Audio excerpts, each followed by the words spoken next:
Welcome back to the channel. This is Trendy Storm and you are watching What If Naruto Was Sairaorg's twin brother. If you enjoy this video, please like, share and subscribe to this channel. Not wasting no more time, let's start the story. This way, Naruto.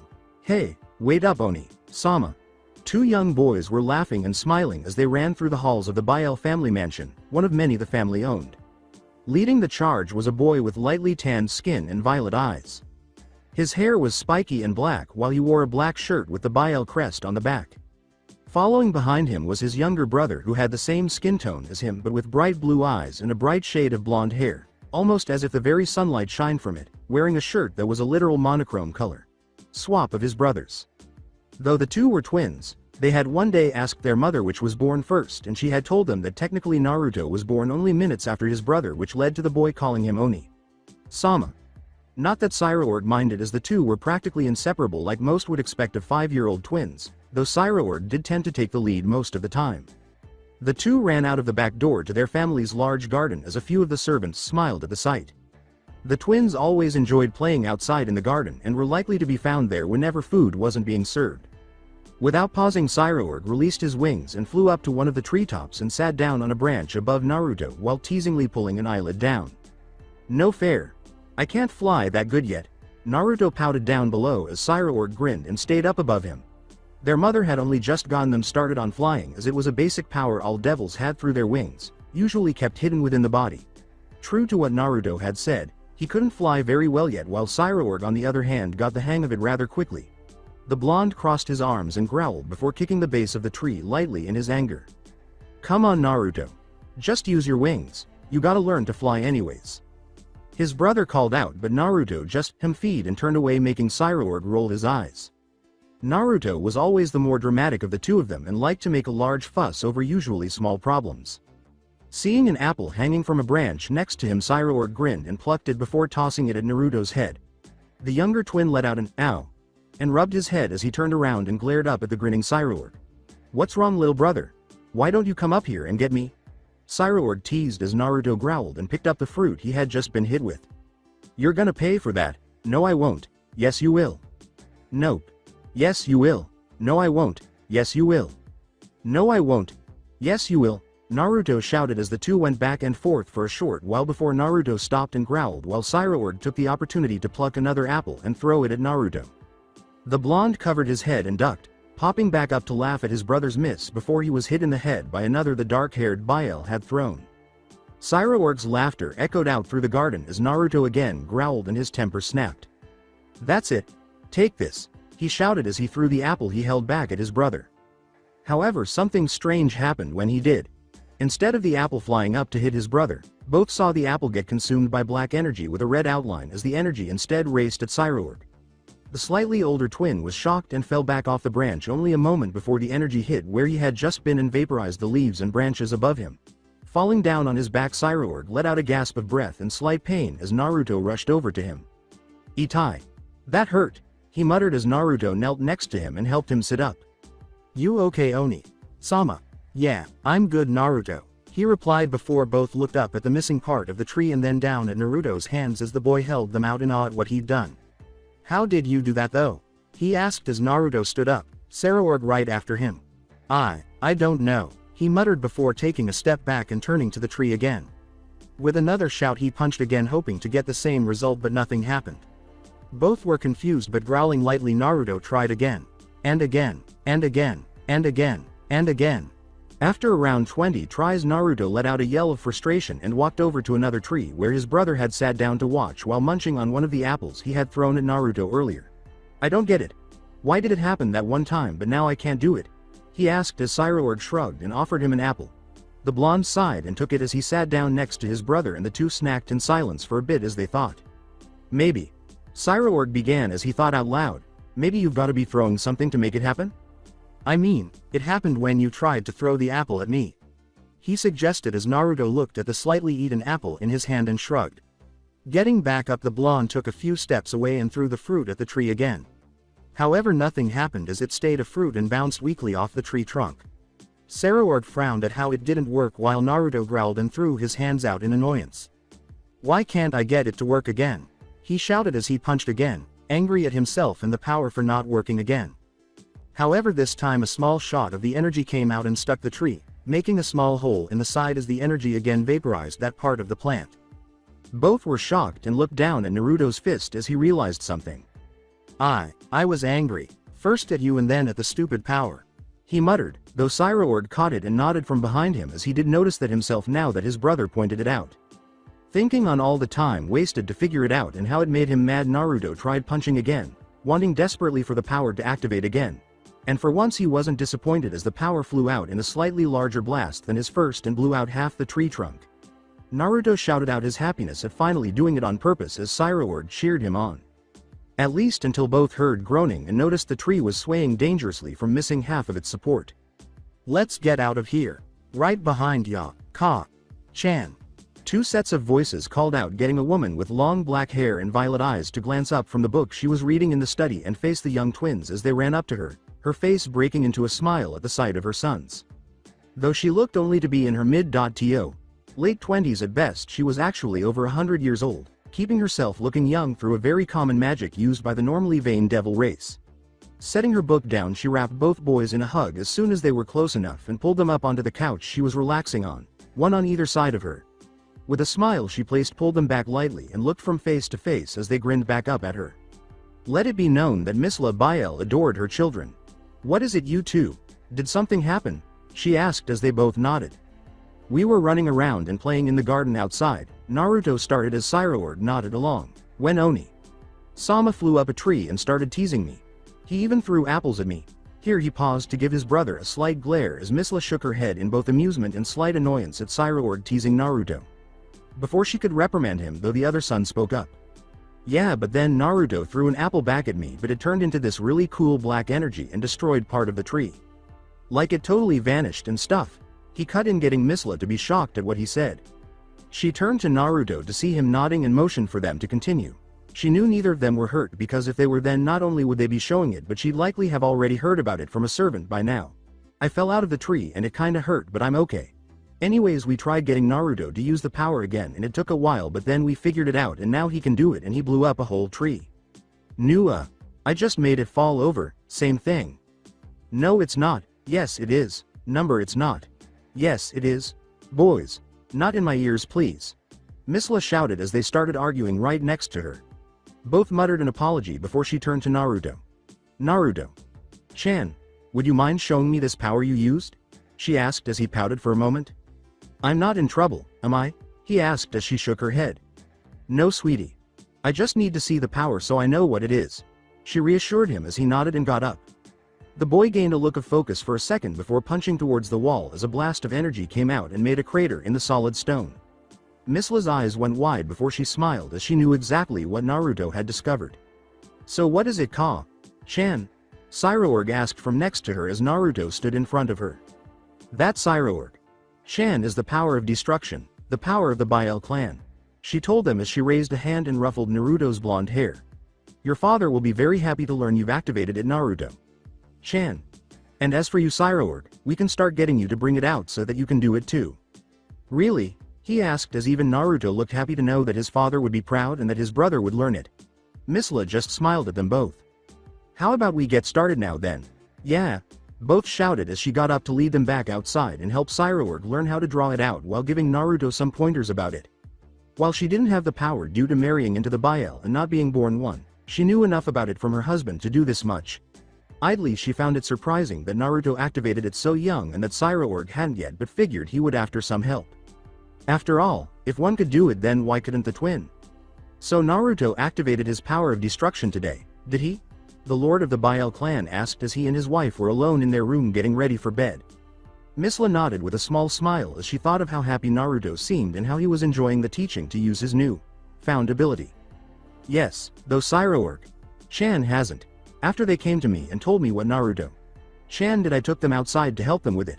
Naruto-chan just seemed to soak up the lessons while Sairaorg-chan couldn't activate it. I think it would just take a couple more days of training for him though, perhaps less if you could help him. Miss La added as the man nodded his head. Quite.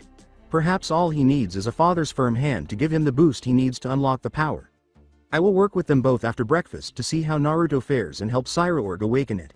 he promised as Misla smiled and kissed him before the two turned off their lights and went into their usual bedtime activities. "Alright boys, show your father what you can do." The twins grinned and nodded as Naruto ran over near the training dummy that was set up for him, and with a bit of focus he called out a ball of black energy and threw it at the dummy. The wooden shape was completely vaporized after getting hit, and Sairaorg cheered for his brother while Naruto grinned and their father nodded his head. "Good. Your mother gave you the basics. I can help you refine those into true techniques and power that will destroy all of your enemies. But first, let's help your brother unlock his own power," he explained before looking down at the slightly older twin, with Naruto nodding and coming over to support his brother. What followed was a day of frustration and yelling that by the end of it had their father storming off and Sairaorg close to tears as he sat under a tree and had his knees pulled up to his chin with Naruto sitting next to him. At first their father was kind and calm as he tried to help Sairaorg awaken what he called the Bael's birthright of power, something any true Bael is capable of. However, as time went on and Sairaorg continued to be unable to do it, the man became angrier and meaner. He hadn't heard either of them, but he started yelling at Sairaorg and calling him weak compared to Naruto and a failure as a Bael if he couldn't do it. When Naruto tried to stand up for him, their father would quickly tell him to be quiet and not to defend his failure of a brother. Eventually he just grew too angry to deal with it and left to take care of other matters, while Sairaorg had sat down and done his best not to cry for what his father said, Naruto supporting him as best he could. It would be shortly later that Misla would come out to comfort her son over what his father had said. The next couple of days were mostly the same as their father would try to get Sairaorg to unlock the power of destruction, only to curse him and shout at him when he failed. However, it was actually worse than the first day, as Naruto wasn't allowed to stay and help his brother, instead being given some basic training exercises on the power and then watched over by a servant to make sure he did them. This meant that Sairaorg had to deal with their father all alone, without the comforting support of his brother, while Naruto trained to get stronger. At the end of each day, though, Sairaorg still couldn't do it and their father stormed away from him, angry at him and calling him a failure as a Bael. Misla tried her best to comfort him, but apparently that only made their father angrier as he was beginning to get unbearable, blaming her for Sairaorg's inability. It only got worse when Misla received a message from her sister in-law Venelana Gremory talking about how her daughter of nearly the same age as her twins had managed to activate the power of destruction that day. If Sairaorg thought his father was mad before, it was nothing compared to how he had become afterwards. Even the Gremory children were capable of using the Bael power when one of the Bael heirs wasn't, he would say. Sairaorg and Misla were now being constant targets for his anger, while the man would focus the rest of his attention on teaching Naruto to use his power. However, the younger boy didn't like how his brother and mother were being treated and was starting to act defiant, refusing training, never leaving the room when his father told him to, even sending small blasts of the power at things his father considered priceless. It was, all in all, making the man an absolute horror to live with. And things finally snapped a week after Venelena's message. "Worthless whore." The man shouted as he slapped Misla hard enough to send her to the ground. Both of the boys were coming up from down the hall and froze when they heard their father shout. They quickly exchanged worried looks before rushing to the room just in time to see their father slap their mother again. "If not for you, my eldest would have the Bael power. It's only due to the other having it that I haven't killed you for such a mistake. Leave her alone," both shouted as they rushed in front of Misla and held their arms out to protect her. Misla, though, was wide-eyed and shouting for them to leave and go to their room, that it didn't concern them, that she didn't want them to get in the way of their father's anger. The man, however, growled his annoyance at his son's showing and finally let it out as he was quick to kick Sairaorg down next to Misla and grab Naruto by his arm and hold him up in the air. "I've had it. From this moment on, the two of you are banished from this mansion," he ordered as he glared at Sairaorg and Misla while holding the struggling Naruto at arm's length. "He will be the sole heir to the Bael now. Now leave," he shouted while Misla held Sairaorg and stared at Naruto with teary eyes as a couple servants came to take the banished pair from the mansion. "No. Ka-chan," Naruto shouted as Sairaorg was shouting for him and Misla was trying her best not to break out sobbing. The blonde cried out in pain as his father shook him, hurting him from the iron grip on his arm. "Shut up. You will never see failures like them again and you will learn to obey me, boy," he shouted at Naruto as the boy began crying from the pain and from how the man was separating him from his brother and mother. "Stop your crying. A real Bael shows no tears." Then I don't wanna be a Bael. Let me go," Naruto shouted as his father looked shocked at what he said before the glare returned and he slapped the boy across his face. Naruto kept crying as by now the servants had grabbed Misla and Sairaorg and almost had them to the door. Seeing them almost out of the room, Naruto reached for them but couldn't break his father's grip. "No," He screamed before he channeled as much power as he could into his free hand and threw it straight at his father's face. The move was so unexpected the man didn't have time to dodge or deflect it and it exploded on contact. Naruto was dropped and landed on the ground as he clutched his throbbing arm while the servants let go of his mother and brother and instead rushed to the Bile clan head, just as Misla and Sairaorg ran to Naruto. The woman instantly wrapped Naruto in a hug as Sairaorg was pulled in as well while the smoke caused by Naruto's attack on his father began to clear, revealing a large burn mark going across the right side of his face and around that side of his head. The man slowly raised a hand to his face and touched the pained and ruined skin, flinching as he felt what his son had done to him before he let out a shout of rage and shoved the servants aside as he stormed forward and grabbed Naruto again, kicking Misla and Sairaorg aside as he did. "You insolent brat! You don't want to be a Bile? Then fine, you are forever stricken from the family. You can live in exile with your worthless mother and brother, but first, you'll get the same as you've done to me," he shouted before pulling a hand back as it became covered in black energy. Misla and Sairaorg shouted as he slashed his hand across Naruto's face and the boy himself screamed in pain before blacking out, the last thing he remembered being his father throwing him across the room. Chan? Naruto called out as he slowly started to wake up. He could feel that he was lying down with a blanket over him and a pillow under his head as well as that whatever he was lying on was shaking slightly. There was also something over his cheeks but he couldn't tell what it was. Slowly the blonde opened his eyes to see both Sairaorg and Misla over him with teary eyes and smiles at seeing him okay. Before he could sit up though Misla pulled him up and hugged him tightly. "Oh Naruto-chan, I was so worried you wouldn't wake up," she cried out as Naruto pushed back a little and looked around to see that they were in a very small carriage. Sairaorg was sitting on one side with his mother sitting on the other, Naruto having been sleeping on the floor with both watching over him as they traveled. With a shaky hand Naruto reached up towards his cheeks but his mother was quick to grab his hands before he could making him stare at her in confusion as she looked to the side sadly. "Naruto-chan, what you and Sairaorg-chan tried to do for me was very brave, you most of all, but your father wasn't going to be stopped just by the two of you. Naruto-chan, because you hit him with the power of destruction and scarred him, he did the same to you. Those bandages on your cheeks are there to make sure they heal right but even then you'll always have the marks on your face," she explained as tears began to form in her eyes.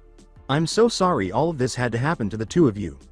I never wanted anything but the best for the two of you and now this. I'm so sorry," she said as she began to sob lightly. Without a word Naruto just hugged his mother as Sairaorg switched sides so that he could hug her as well. The three of them were banished now, forced to live away from the mansion and the rest of their family. All they had was each other, and all three swore to never let anything else get in the way of that ever again. Life after that was mostly peaceful. They lived in a small cottage surrounded by grassy fields and with a small village in Bile territory a few miles away for supplies or food. Thankfully, their father hadn't been cruel enough to leave them to starve as they were able to access enough money from the Bale accounts each month to get what they would need to get by comfortably. In fact, so long as they never went near the mansion again, it seemed they would in turn never be bothered and be allowed to live happily together in that small cottage. Neither of the boys minded too much about losing the big house as they had always preferred playing outside and enjoyed the fresh air more than the building. And Misla knew how to cook so they weren't wanting for any of the special foods the cooks used to make since she matched them dish for dish. The only thing they could honestly say bothered them was that they had to do their own chores now since they didn't have servants, but both quickly adapted without complaint. And for Misla herself, she missed the happier times with her husband but overall was far happier now with her sons so she looked at it as a blessing and just enjoyed every day with the two of them. Sadly though there were some downsides to their situation. Word had spread that Sairaorg didn't seem to have any power, neither the Bale's famed power of destruction or any ability to use even the most basic of devil spells. In fact, the only thing that seemed to distinguish him from a human were his wings.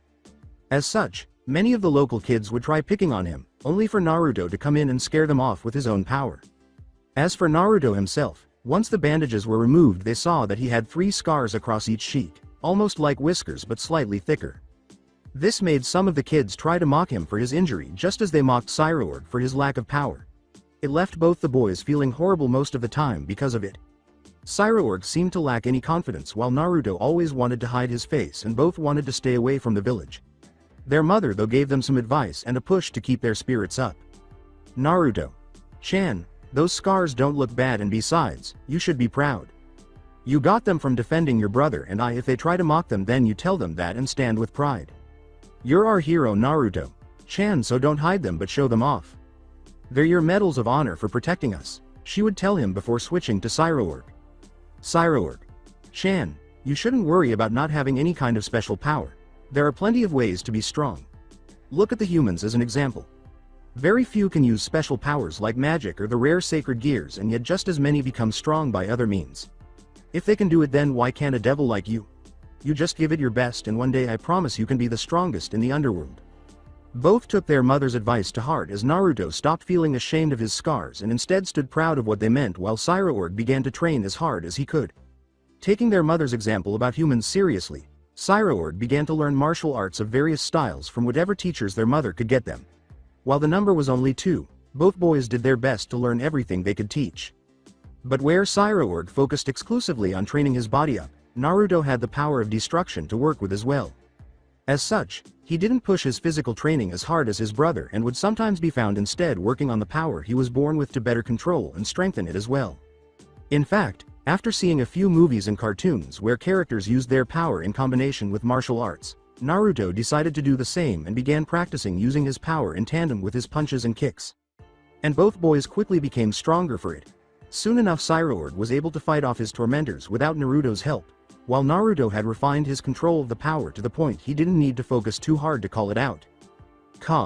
"Chan, why are we coming here?"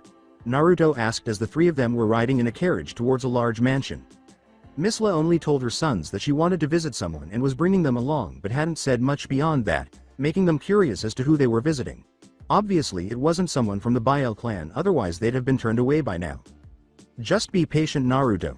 Chan, we're just about there," she replied with a smile, finding some amusement in how impatient the blonde child was. It had been a year since their banishment and both boys had grown taller as well as somewhat more mature. Sairaorg began spending most of his time training as he found it exciting to strengthen himself and looked forward to fights now as he wanted to both test himself and prove that he didn't need special powers to be strong. Naruto, on the other hand, was far more protective of his remaining family and would openly promise that he'd never let anyone hurt them. He was still very impatient though. Waiting is boring. He whined as Sairaorg chuckled lightly next to him, finding it just as amusing as their mother. Unlike Naruto, he had begun taking the small meditation sessions their instructors gave them to heart and had become very patient. Naruto, on the other hand, couldn't even sit still for those lessons as he would get bored. Misla mentioned that it seemed like he had infinite energy, like he always had to be on the move. It honestly made watching him wait very entertaining. Only a few minutes later the carriage finally stopped and the three got out as Misla took her children's hands and they walked up to the front door of a very large mansion, only slightly smaller than the Biel mansion they grew up in. The door was opened by a servant just as they reached it, and the three were escorted to a side room where they found a table and chairs already set up for them. On the table were a few cookies that made Naruto instantly cheer and dash for, while Sairaorg grinned and chased behind him, both wanting some snacks. "The lord and lady will be with you shortly, ma'am," the servant said before bowing and leaving, Misla thanking him and then sitting at the table with her children to wait. "So who are we meeting, Chan?" Sairaorg asked as he snacked on a cookie. Naruto nodded along to the question as he had his own. "Oh, an old friend of mine. She also happens to be in sister.in.law, as she used to be part of the Biel clan before she married Lord Grimori," Misla admitted, making both boys gain wide eyes at the mention of her being ex-Biel. Seeing their looks, Misla waved away their concerns. "Oh, don't worry. She knows all about what happened and doesn't hold it against you in the slightest. She'll absolutely love you too, I swear," she reassured them as they both nervously nodded when the doors opened up again. Standing up, Misla turned to her in-law with a smile as she walked forward and greeted her with a hug. "Venelana, it's been too long." "Exactly, you need to come by more often, Misla," she replied. Venelana was a woman that looked no older than her early 20s, with soft, lightly tanned skin and brown hair that went down to her mid-back while wearing an elegant white dress. Standing next to her was a man with strikingly bright red hair and blue eyes with a small goatee of the same color, wearing a fancy dark suit. "Lord Grimori, it's good to see you as well." Misla curtsied as he kissed her hand with a small smile. Misla then turned to her sons and waved them over, and the two both came to stand right in front of her. Placing a hand on each of their shoulders, she introduced them. "These are my sons, Sairaorg, Chan and Naruto. Chan," she said as she gave both boys a reassuring squeeze, since she could feel both were somewhat tense at meeting new people. "Nice to meet you," they said in unison as they both gave a bow to their hosts. "Such nice-mannered boys," the man commented with a smile as Venelana nodded her agreement and knelt down to look both boys in the eyes. We've heard what had happened with your father, and I for one am ashamed of my old family. Know that you will always be welcome here with your mother and that we won't judge you for what happened," she said as both boys were shocked before smiling and nodding as the woman smiled and stood back up. Locking eyes with Misla, she saw her mouth. "Thank you," to her, which she only nodded to. "So how about a tour?" "Yeah. Okay." The three adults chuckled at the boys' enthusiasm as they headed out, Venelana and Lord Gremory making small talk with Misla while occasionally pointing out something of their home like a special statue or room. Eventually they reached the garden, and once the boys saw it they gasped in awe before rushing ahead to look around, the large outdoor area reminding them of their old home and happier times. "So, what brought on this visit, Misla?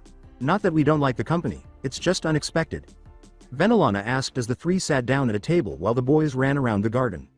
Misla frowned lightly and glanced at her sons before answering. "They may not show it, but they're lonely. Back at the mansion they would play together as well as with a few of the younger servants they befriended, but now? The children in the nearby village either stay away or try to mock them and get into fights all the time. Sairaorg, Chan and Naruto. Chan miss having friends, and while they haven't said anything to me about it I can just tell from how they act when they think I'm not looking. I know you have a daughter only slightly younger than them, so I thought maybe they could be friends," she explained as both the Gremorys frowned slightly at hearing how they boys were treated by their peers before nodding to her idea. They had no problem with them, so if their daughter took a liking to either of them then they could schedule more meetings later for them all to spend time together. "Ka-san," a young voice called out, making the adults look towards the mansion and see a young red-headed girl come running down towards them. She quickly stopped in front of the Gremory couple as she caught her breath while Misla looked at the girl. She had hair the same shade as Lord Gremory as well as his bright blue eyes, but other than that the girl was literally an exact copy of Venelana. "Ka-san, could you tell Oni-sama to stop bugging me? He's supposed to be doing his job." The girl pouted as the three smiled, finding her expression adorable. "I take it this is your daughter?" Misla asked, already positive of it and already thinking that her sons would likely get along with her just fine. The girl seemed to notice the extra adult finally as she blushed slightly in embarrassment for missing her as Venelana only chuckled and placed her hands on her daughter's shoulders while turning her to face the Bael. "Yes. This is our daughter Rias. Say hello, dear," the woman introduced while the now named Rias gave a curtsy and introduced herself. "You have perfect timing, dear. We were actually going to send a servant to get you in a moment as there are a couple people we'd like you to meet," Venelanas told her, deciding to get the children to meet now and see if they could befriend one another. Taking the hint, Misla called her sons over and the boys came quickly and stopped in front of their mother much like Rias had. "Boys, I want you to meet someone," Misla told them before pointing them towards Rias. "This is the Gremory heiress and your cousin Rias," she introduced as all three kids looked surprised to hear they were cousins. "Really? Nice to meet you, Rias. I'm Naruto," the blonde introduced with a large smile. "I'm Sairaorg. Nice to meet you," the dark-haired boy followed with a smile of his own. "I'm Rias. It's a pleasure to meet you too," the girl replied as the adults smiled at the good start. "Rias, why don't you show them your room and play for a while?" Venelana suggested as the girl nodded and waved for the boys to follow. "Oh, and I'll speak with you brother later, so don't worry, dear," she called out, remembering that was what the girl had come for to begin with. Rias called out her thanks as she then led the two brothers into the mansion in her room. "I think that went well. Now to see if it grows into anything," she commented as both her husband and Misla nodded in agreement. "So this is my room," Rias told them as they reached a door with a childish sign on it that read as Rias' room, with a small chibi drawing of her head. Opening the door showed that while the walls were light pink as both boys expected of a girl's room, it was also far different than they expected. There was a large queen-sized bed covered in red silk covers and plenty of stuffed animals, while on one wall was a large TV that took up half the wall. Next to it was a shelf covered in various DVDs and then another shelf filled with lots of books.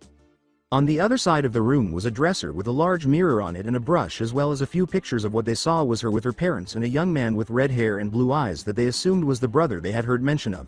"What do you think?" Rias asked as Sairaorg nodded and said it was better than their room while Naruto was looking over the shelves and the books and movies. "What are these movies? And the books too? I've never heard of any of them," he asked, completely ignoring her question as he hadn't even heard it due to seeing what she watched and read. Hearing that he didn't recognize them, Sairaorg looked them over himself and had to come to the same conclusion. "Me either. What's this Gundam about?" he asked, picking a random DVD off the shelf as Rias looked wide-eyed.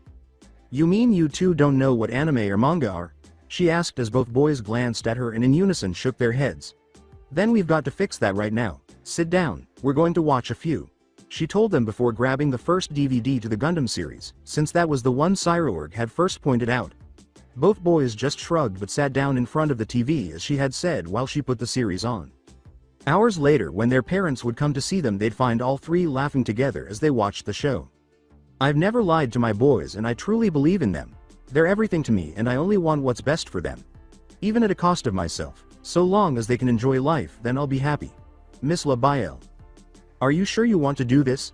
Naruto asked as he stood behind Sairaorg on one side of the arena.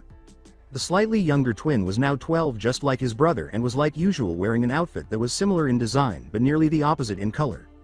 Where Sairaorg was wearing a dark blue and black suit meant for both style and functionality, able to be used as combat gear in addition to looking good, Naruto's was silver with orange highlights. The area they were in was the Biel family's personal arena meant for training as well as family disputes, which secretly happened more often than outsiders knew about. The arena itself was styled like the ancient Colosseum of Rome in that it was a large open and flat area with raised walls around it and stands above to watch the fighters within. The ground though wasn't dirt or sand like said human arena but more stone, and the entire structure was black marble. Lights were strung up at periodic points to provide maximum coverage while still keeping the arena floor itself in a slightly darker setting than the above stands.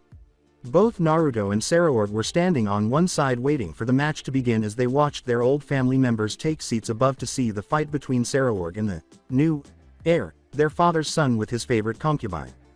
Only a few months before, both boys had been heartbroken by their mother falling into a coma. Venelana pulled some strings with her friends in the Sea-Tree clan and got Missla stationed at their best hospital so they knew not to worry about her as she'd be taken care of. However, it was still losing their mother and making both boys essentially have to raise themselves. The pair made sure to keep their mother in their thoughts while still doing their best to accomplish their goals, their mother's last words to them echoing in their hearts. "You can do anything, my sons. You just have to train as hard as you can and give it your all." So both boys had begun training harder than ever to make her proud. Sairaorg surprisingly decided he wanted to be recognized as the strongest devil alive and become a Saiyan, while Naruto on the other hand still hadn't decided on what he wanted for his future. He did pledge to support his brother though, as the idea of a devil with no powers becoming a Saiyan sounded amazing to him. Plus they were family and Naruto made it a point to always support his true family, meaning his brother, mother, and the Gremory family, which he had taken a strong liking to. "Don't worry Naruto. I can do this," Sairaorg replied to his brother as they waited. The whole point to this fight was because Sairaorg wanted to reclaim the title of heir for himself as a first step to proving he could actually become a Saiyan with his training. If he could beat another devil with powers using just his strength and martial arts, then with enough training he could beat anyone. When he and Naruto would spar, both would hold back to not truly hurt each other, but even then Sairaorg almost always won because he was stronger than Naruto thanks to only focusing on his body, while Naruto had to split his training between the physical and his power of destruction. They were equal in speed, and while Sairaorg was smarter, Naruto was unpredictable, which kept things interesting. "You think I could lose this?"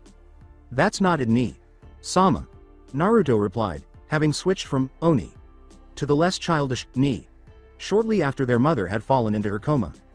"It's just, this guy has been getting private training from father in how to use the power of destruction, so he's got to be able to do stuff with it that I can't. I've pretty much had to teach myself since our exile, but he's been learning this for years. It doesn't matter that he's 2 years younger than us, he's going to be a threat," the blonde explained before sighing and looking up towards the other Biel members that had come to watch the match. "Plus I'll bet father wants to use this as a way to kill you without anyone asking questions. We're a black mark on him after all," he added as Sairaorg nodded. While the two had been left alone since their exile, they'd heard rumors that their father had lost some of his standing due to having a son with no powers and being scarred by the other. He hadn't taken any action against them as it would have been seen as cowardly, but this was different. With Sairaorg coming out to challenge their half-brother for the title of heir, he was now getting a chance to strike back openly, if indirectly through his younger son rather than personally himself. While Naruto knew Sairaorg wouldn't be fighting to kill, only to incapacitate, their half-brother had no such reservations and was likely under orders to be lethal. "True, but I think I can hold my own. Just wait up top for me and soon we'll have our status back. This way we'll be able to get evil pieces for peerages and achieve our goals," Sairaorg declared as Naruto just grinned. "You mean your goals? I'm still not sure of what I want to do yet." The older twin grinned back and slapped his brother on the back. "Well, you know the offer to work in my upcoming peerage is open. And I've told you, I'm not accepting. I'm not gonna be your servant, Ni Sama," But come on. You'll get super strong. Sairaorg tempted as Naruto rolled his eyes. And you'll get to order me around. I like being just your brother, thank you very much. The blonde shot back before shaking his head with a sigh. With one last glance to the other side where their half-brother was coming out, Naruto let out his wings and flew up to the stands, sitting farther away from the rest of the BIL members as he didn't trust any of them.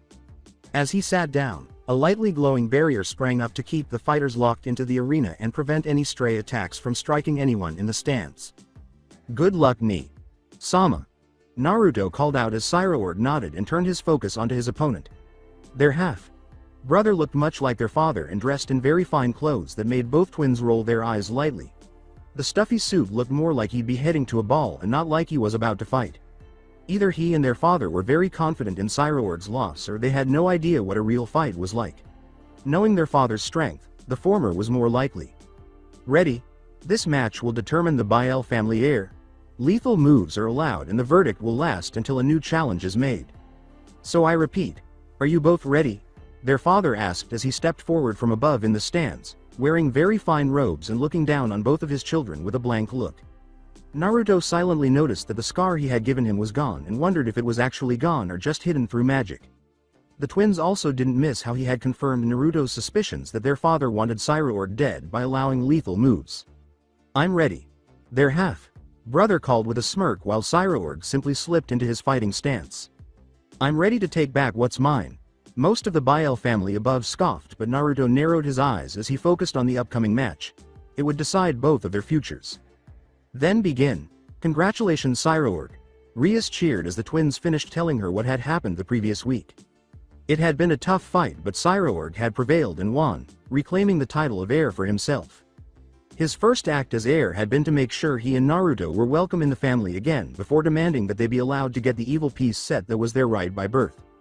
So their father had, reluctantly of course, left to set up a meeting with Ajuka Beelzebub, the system creator and one of the four Satans. The meeting was actually set for later this day, but the twins wanted to visit Rias and tell her the news as well as invite her to come along for her own pieces, since as the Gramarye heiress she was set to get them as well, and unlike them she wouldn't have to fight for the right to have them. Thanks, Rias. Now, you know why we came over here. Sama's cooking. The redhead interrupted as Sairaorg sighed while Naruto grinned. That's later, Rias-chan. Naruto added as the girls smiled and Sairaorg got back on track. Are you coming with to get your own pieces or are you gonna go some other time with your family? He asked while the girl only waved a hand. Of course I'm coming with. Why wouldn't I? Besides, Sama and Sama are going to be busy for a while, so only Sama would be able to take me, and you know how he gets. The two nodded their heads as they had met her elder brother Sairaorg a couple times before and saw that he was very devoted to Rias.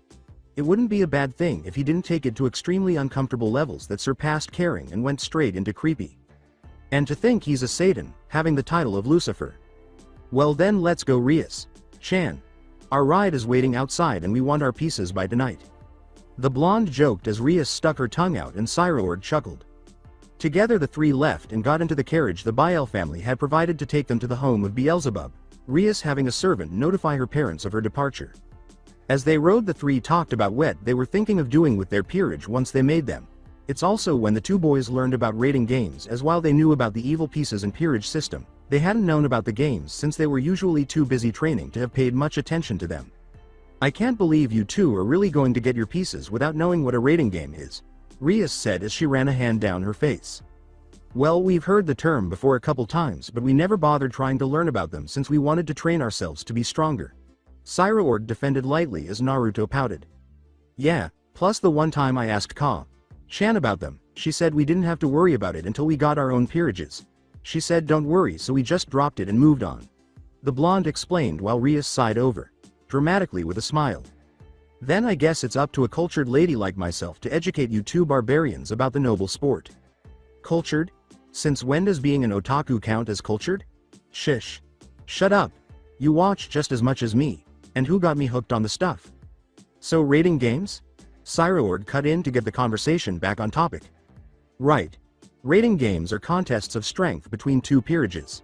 Much like chess, each evil piece grants the devil certain attributes such as immense speed or strength. Eventually the idea of having matches with other peerages came about and it became a sport the many did for entertainment at first and then for wealth or status. Like chess, it's very strategic but also like a real battle anything can change the results. You win by defeating the enemy king or making them surrender. There's also many different kinds of rules to battle to, such as one involving dice and another that's more like capture the flag instead of a straight fight. As members of a high-ranking family of pure-blooded devils, we'll be expected to participate one day in a few matches, so you had best gather up a strong peerage as soon as you can. Rias finished while both boys glanced at each other before grinning. So these things are for status too? Then if I do really good in them, would it help my chances of becoming a Satan? Sairaorg asked and Rias nodded. Yep, Oni. Sama and the other Satans participated in the for a while at first before stepping back to let others while they turned to their work. But they still attend matches sometimes and will occasionally participate in an exhibition match to show they haven't lost their edge, she explained before closing her eyes in thought. Oni. Sama actually just had a match a couple weeks ago against the new emperor. Emperor? Naruto asked as he narrowed his eyes and thought over all the title the devil nobility had. How did anyone get the rank of emperor? I thought it just went duke, duchess and all that until you hit our family as the great king and then the Satans. He asked while Rias nodded her head in agreement. You're right, but emperor isn't a rank in the nobility. It's the title held by the number one in the rating game standings, the strongest competitor in the underworld. Naruto made an "oh" with his mouth as he understood while Rias smiled. It was a really hard fight for Oni. Sama apparently, but he managed to come out victorious in the end. He only lost 2 pieces in his peerage.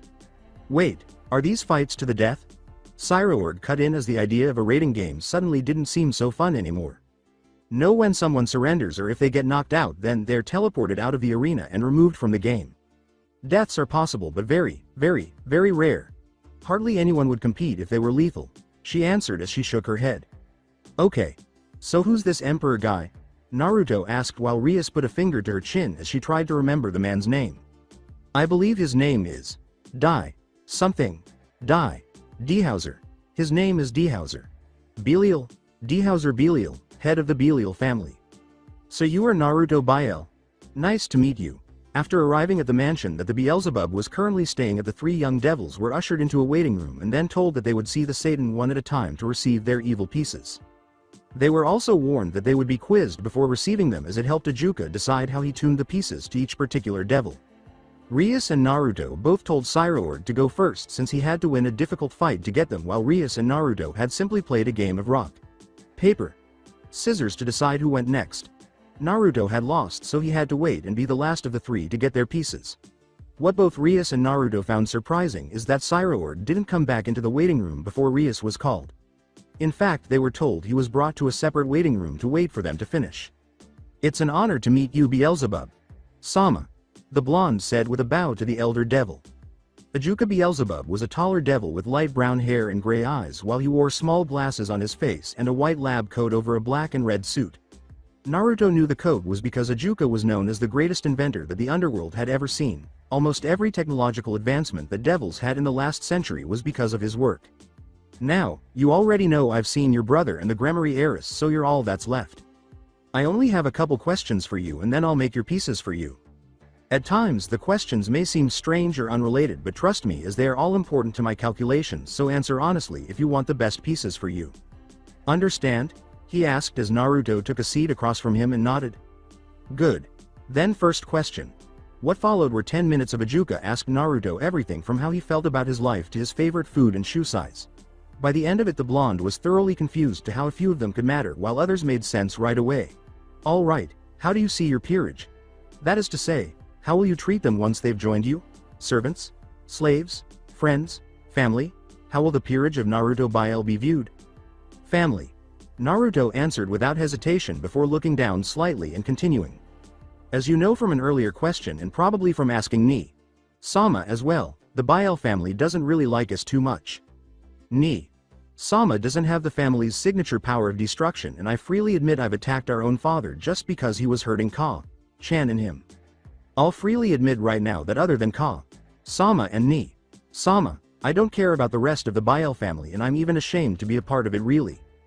The rest of the family is so cruel to anyone that doesn't agree with tradition or that's different, and I don't like that. That's why I only see Ni, Sama and Chan as my real family. Them and the Gremory family because they're so nice to us, even though they didn't have to be. When I make a peerage, I want it to be with people I can come to care for and love as a real family. He declared as he looked back up to see Ajuka smiling lightly as he wrote down Naruto's answer on his clipboard. A good answer, fits very well with everything else I've learned about you so far. He commented before looking directly at him. Now the last question before you get your pieces. What is your goal in life? Where do you want to be, say, in 50 years? Or 100? What is your dream? He asked as Naruto frowned slightly and shook his head. I don't really know right now. I haven't really thought ahead that much about the future. I've just been living in the present by training, helping Ni, Sama and having fun with Rias. Chan. I want Chan to get better, but I don't know how I could help with that. I guess I haven't gotten a dream yet. Naruto admitted, which made Ajuka raise a brow. Interesting. I'm going to be honest with you, Naruto-san, and tell you that you're the first devil to ever tell me that. Your brother told me his dream. Rias-san has told me hers, and plenty of devil youths through the years have told me theirs as well. You are the first to say you don't have one. He told him before glancing down at his clipboard. Are you sure you want that to be your answer, Naruto-san? Can you think of nothing you want to do with your life? Devils are creatures of desire and grow stronger from them. What do you desire, Naruto-san? Ajuka asked Naruto again to be sure. The blonde closed his eyes as he thought over his life so far and what he wanted for the future to see if he could give the Satan a better answer. As he had said, he wanted his mother to get better, however she was getting the best possible care in the underworld thanks to Venelana pulling some strings with the Citri family. He couldn't help there. He wanted to help Sairaorg, however he could, but that was true for just about all siblings. Claiming that as a dream would be pointless as it made it seem like Naruto was just Sairaorg's shadow and he did want to be known for himself. Actually, there was an idea that he had thought interesting since he had heard of it. In fact, now that he thought about it, he could safely say that not only would it be interesting, but it would also solve the other problem he had just thought of about being Sairaorg's shadow. He did want to be known for himself, but if all he ever did was help Sairaorg, then what was the point of staying out of his brother's peerage? Plus, this seemed like something interesting that he could actually see himself doing and enjoying in the future. Thinking over everything, the blonde's frown changed into a small smile as he looked up at the Satan. You know, I really want to help my brother, but that's more for him and not really for me. All this time I've been answering, I probably came off more as Sairaorg's brother instead of my own person, and I don't want that. I love Ni, Sama and all, but I want to be my own person. And you're right. Devils get stronger through desires, so this will be my desire. I'll become the next emperor. The strongest rating game champion in devil history, he declared as Ajuka chuckled. Now that sounds like a dream. Alright then, Naruto-san, let's get you your evil pieces so that you can make that dream happen. He said as he wrote down Naruto's answer and stood up.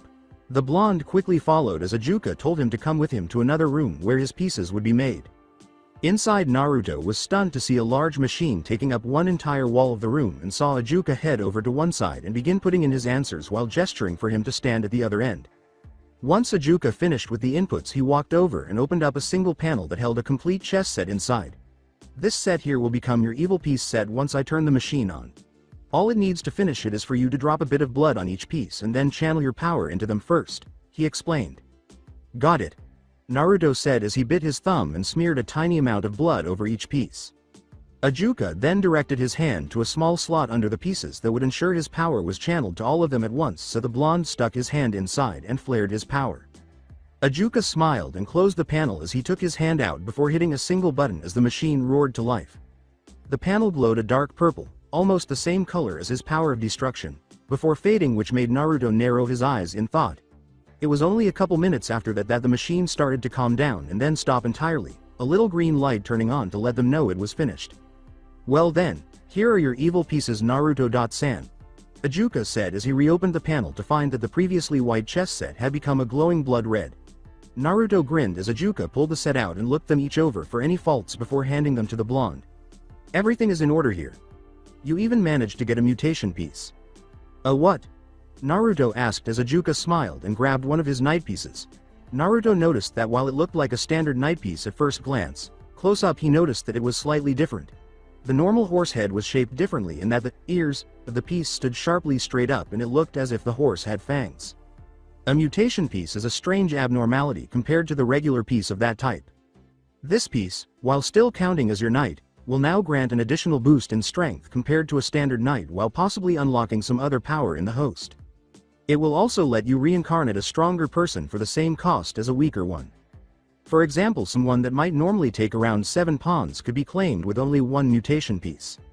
They are a very rare phenomena and very valuable as a result. He explained to Naruto as the blonde was left in awe at his luck. Ajuka then explained the different values of the pieces as well as how to reincarnate someone into his peerage with them before handing him the king piece. And this is your piece. By taking it into your body, it will mark these pieces as yours and bind them to you and you alone. He told him as Naruto took the king and watched in fascination as he held it up to his chest where it glowed and then entered his body. He felt a small change in his power and suddenly could feel the pieces in his hands. Not just physically but mentally as well. Thank you, Beelzebub. Sama. Naruto said with a bow while Ajuka waved it off. You just do your best and stay true to those answers you gave me. Now I've got some other things back in my lab to get to. Marie will lead you back to your family and see you out. Have fun, Naruto-san. Ajuka said as he left the room, and the servant that had guided them all before this came in to lead him out. Naruto looked down at his evil pieces with a grin before putting them away and following, thinking about the peerage he would gather and his new goal. I hate this. Naruto muttered as he was dressed in a rather fine suit of dark blue with silver and gold lining. Sairaorg was wearing the same thing but had added a gray cape with a fur collar to the look since he was the heir.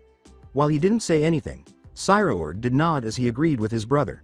Neither were very happy about what they were dressing up for, but politics demanded that they show up and smile as if it was a wonderful thing. It had been a few years since they had gotten their evil pieces, and both had gotten a peerage already, though Naruto's only had his bishops, his mutation knight, and a pawn worth 5 pieces. Strangely enough, the queen was not the first piece Naruto had used and still hadn't, as he claimed he hadn't found anyone worth using the power of said piece on. Most queens he saw only took advantage of 1 or 2 of the boosts they received, such as both his brothers and Rias queens fighting like over glorified bishops than anything else. Naruto refused to do that and swore he would only use his queen on someone that could use all 3 boosts: strength, speed and magical. It left Rias wondering just how long he would put it off, while Sairaorg simply said it was his choice, though other devils that heard of it would comment on it being strange and not following tradition. Naruto always did like to do things his way. About a year after getting their pieces, Rias invited them over to spend some time together, but only Naruto had gone since Sairaorg had begun taking up his new duties as heir and was busy.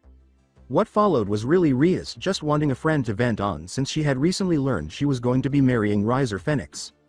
When she had first heard the news, she was annoyed that her life was being decided for her, but hopeful that Riser would be someone she could get along with and perhaps even love eventually. Then she met him and found him to be an obnoxious, repulsive and overbearing ass. She instantly denied the betrothal and demanded it be erased, something neither family was willing to do. So she had asked for a friend to come spend time with and help her calm down, something Naruto had been more than happy to do. All he could offer her though was some advice to not give up and continue trying to find a way out of it while denying it and getting stronger.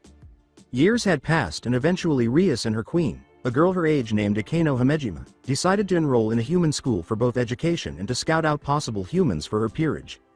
Naruto had stopped by on occasion to visit when he went to the human world himself, usually on his own peerage hunts around the world. It was there he ended up meeting Sona Sitri, the heiress to the Sitri family and king of her own peerage.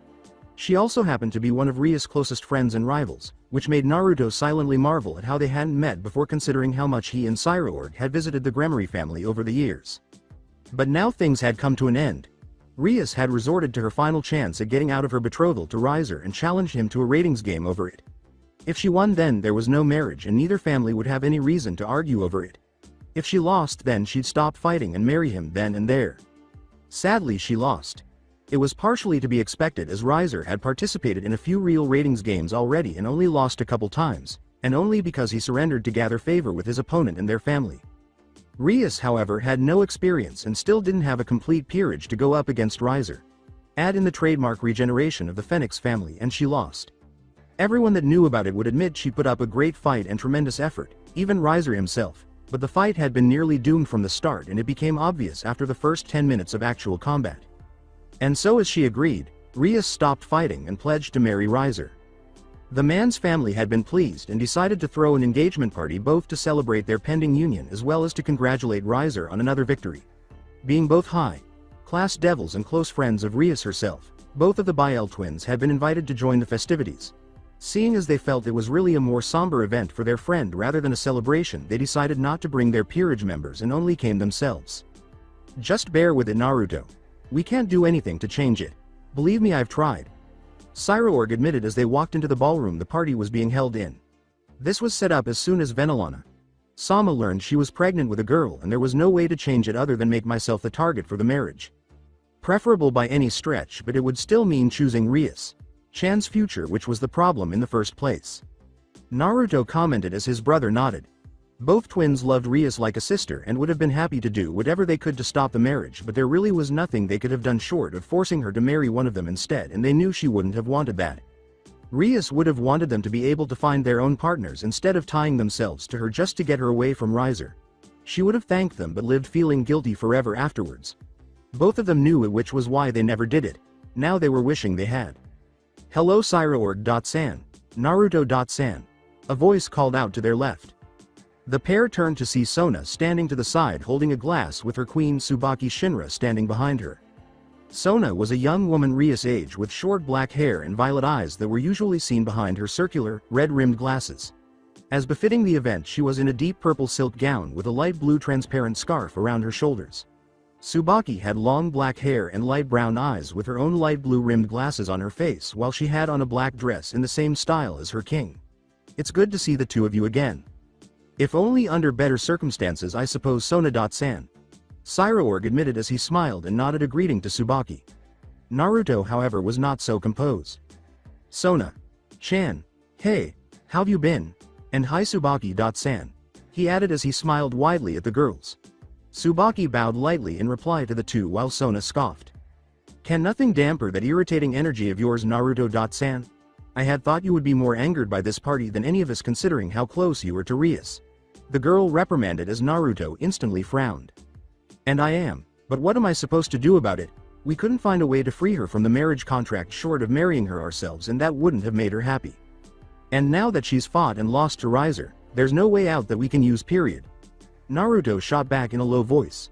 Believe me, I'm extremely pissed off right now, but what can I do to help her?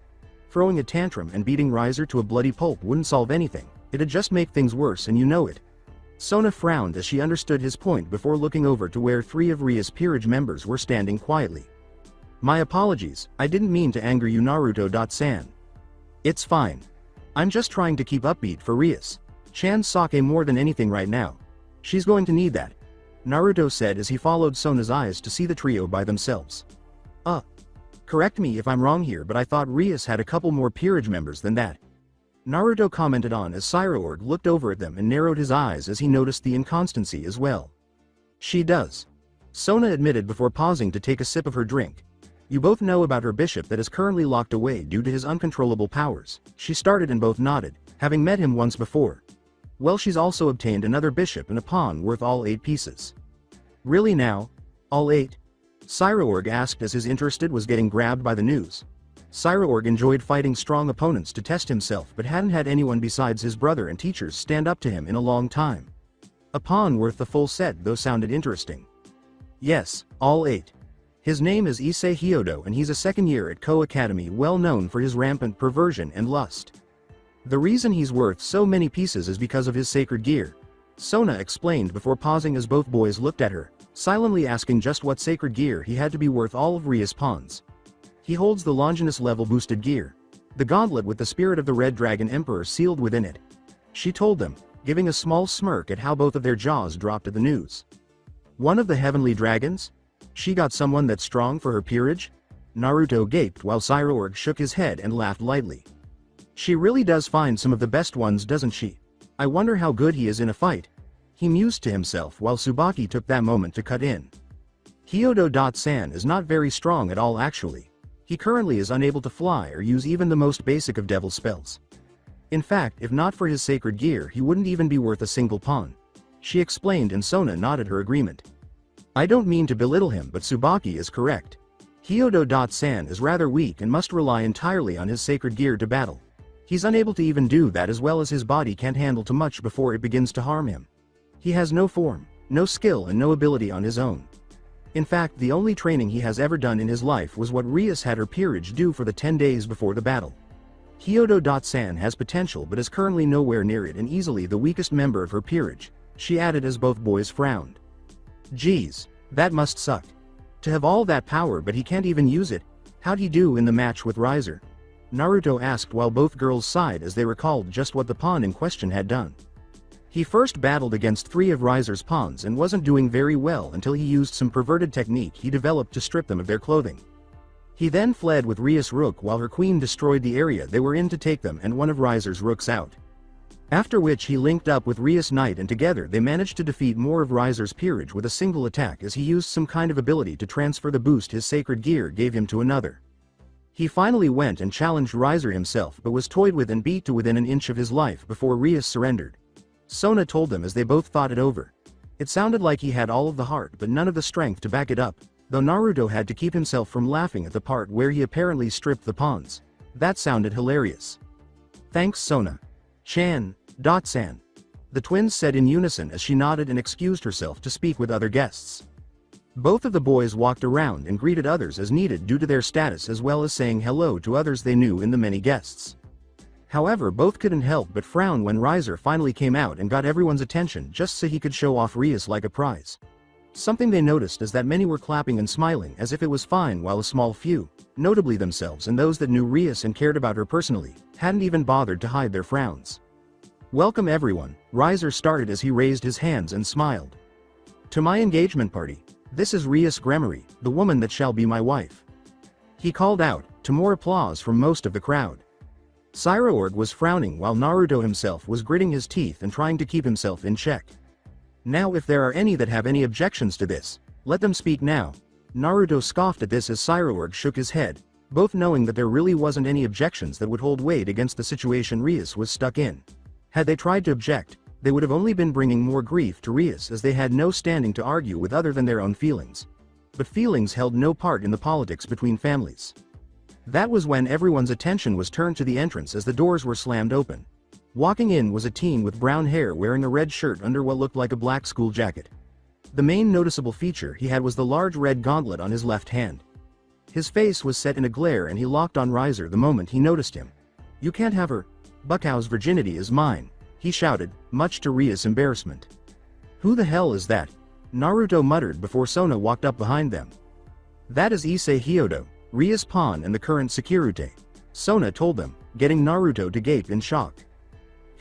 But I can feel his power from here and it's so low. Honestly, I'm only sensing power in his left arm as it is. He's the holder of the boosted gear. He demanded in shock, though somewhat quietly to not draw attention to them while Seer's ex-Lucifer, Rias' older brother and one of the leaders of all devil kind, spoke to Issei and Riser. We were not lying when we said he currently is very weak Naruto-san.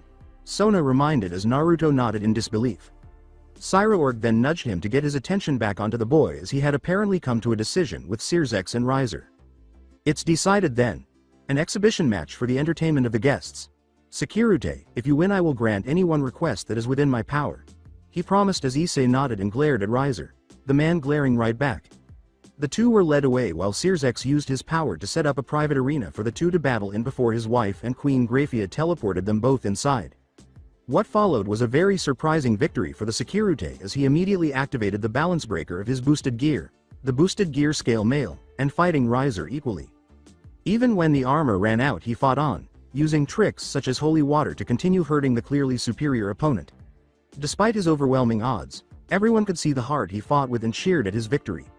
Grafia then teleported them out as Seer's ex let the arena vanish and stood in front of Issei, the boy being hugged by a tearful Rias. Well done Securite. As promised, I shall grant any request that is within my power. I want you to stop the engagement. Bucko should be allowed to marry who she wants to marry, not be forced into it, he asked as Seer's ex smiled and nodded.